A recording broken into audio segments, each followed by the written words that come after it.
Je sais que tu as quand même pas mal lu sur le sujet et j'aimerais qu'on discute d'une journée très importante le 17 novembre.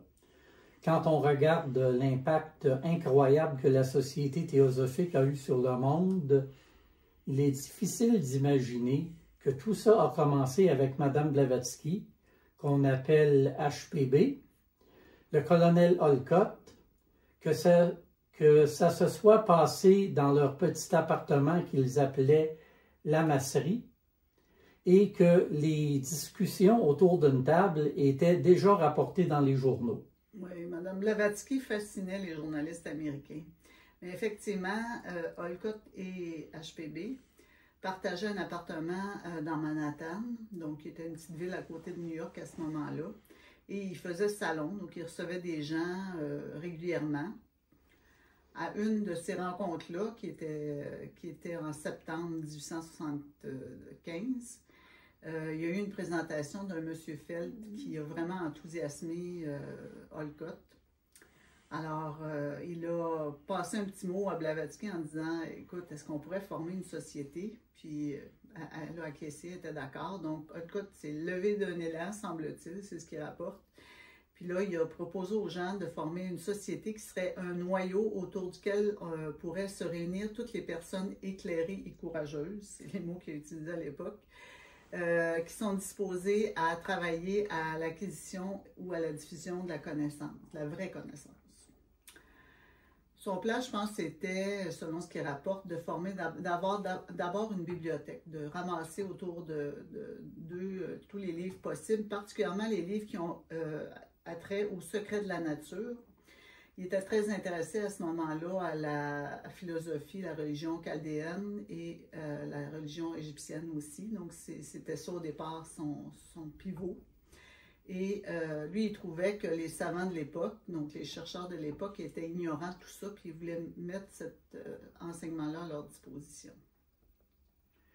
Et si je me souviens bien, le nom est choisi après bien des discussions. Ils ont trouvé dans le dictionnaire de l'époque le mot théosophie. Mais Mme Blavatsky le connaissait déjà et semble-t-il qu'elle l'utilisait comme synonyme de sagesse divine. Oui, effectivement, c'est un mot qu'elle connaissait. Tu sais, au fond, il faut se dire qu'en 70 jours, à partir de septembre jusqu'au 17 novembre, ils ont vraiment mis en place une société avec des statuts, règlements et tout. Et Olcott a été nommé le premier président de cette société-là le 17 novembre. C'est William Q. Judge qui a été nommé secrétaire. Madame Blavatsky, elle n'avait pas un rôle officiel dans le sens où elle n'a jamais été ni présidente, ni vice-présidente ou secrétaire de la Société théosophique, mais elle était secrétaire de correspondance, ce qui y allait très bien. De toute façon, on sait tous que c'était l'âme du mouvement, c'était elle qui était à la base de tout ça. À la journée du 17 novembre, 16 personnes se sont joints à la société déjà cette journée-là. La plupart étaient des Européens ou des Américains là, qui venaient souvent chez Mme Blavatsky. Suite à ça, il y a eu un élan quand même, vraiment, là, les gens, un engouement pour la Société théosophique, donc les gens se sont joints et le mouvement a progressé rapidement.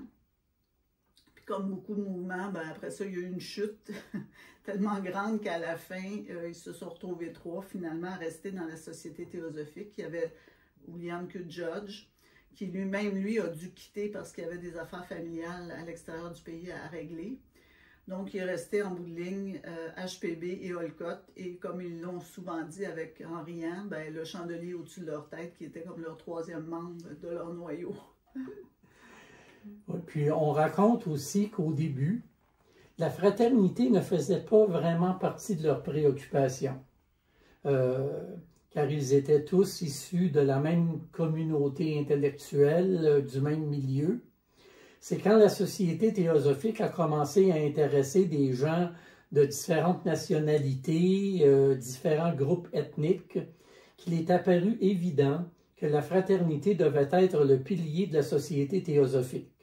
Ce qui d'ailleurs a amené le premier but de la Société théosophique, former un noyau de la fraternité universelle, de l'humanité, sans distinction de race, de credo, de sexe, de caste ou de couleur. T'sais, on peut voir que, au fond, du jour de la fondation de la Société théosophique à maintenant, bien, elle a dû évoluer. Elle a évolué parce qu'elle a grossi, parce que maintenant on est rendu quand même dans 58 pays. Puis elle a évolué avec son temps, donc au fil des 150 ans, elle s'est adaptée aux différentes réalités qu'elle a rencontrées sur son chemin. Par contre, c'est sûr que la fraternité est toujours restée au centre de la Société théosophique, tellement que même certains théosophes ont été présents lorsqu'il y a eu la Déclaration universelle des droits de l'homme et ont supporté que la déclaration ressemble finalement à celle du premier but de la Société théosophique. Mais ça, c'est une autre histoire, on pourrait s'en reparler.